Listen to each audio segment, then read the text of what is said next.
येरवडा विमानतळ रस्त्यावर भरधाव कारने समोरून येणाऱ्या दुचाकीला जोरात धडक दिल्याने दुचाकी स्वाराचा गंभीर जखमी होऊन जागीच मृत्यू झाला। तसेच दुचाकीवरील सहप्रवासी महिलेच्या उपचारादरम्यान रुग्णालयात मृत्यू झाला।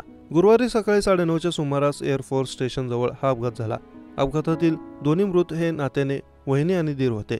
आशीर्वाद नागेश गोवेकर वय वर्ष 52 आणि रेश्मा रमेश गोवेकर वय वर्ष 57 अशी मृत्यू झालेल्यांची नावे आहेत। या प्रकरणी प्रसाद गोवेकर वय वर्ष 54 यांनी तक्रार दिली। त्यावरून कार चालक अचल कुमार नरेंद्र प्रसाद वय वर्ष 43 राहणार विमाननगर याच्यावर भरधाव वाहन चालवून मृत्यूस कारणीभूत ठरल्याचा गुन्हा दाखल करण्यात आला आहे। या दोघांच्या मृत्यूनंतर गोवेकर कुटुंबावर दुःखाचा डोंगर कोसळला। विमानतळ पोलिसांनी दिलेल्या माहितीनुसार रेश्मा गोवेकर यांचे पती सैन्य दलात नोकरीला होते। त्या धानोरी येथे राहणाऱ्या त्यांच्या मोठ्या मुलीकडे राहत होत्या। येरवडा विमानतळ रस्त्यावर हवाई दलाच्या आकाशनगर परिसरातील पॉलिक्लिनिक मध्ये त्या थेरपीसाठी जात होत्या। गुरुवारी सकाळी आशीर्वाद गोवेकर रेश्मा यांना दुचाकीवरून घेऊन पॉलिक्लिनिक मध्ये गेले होते।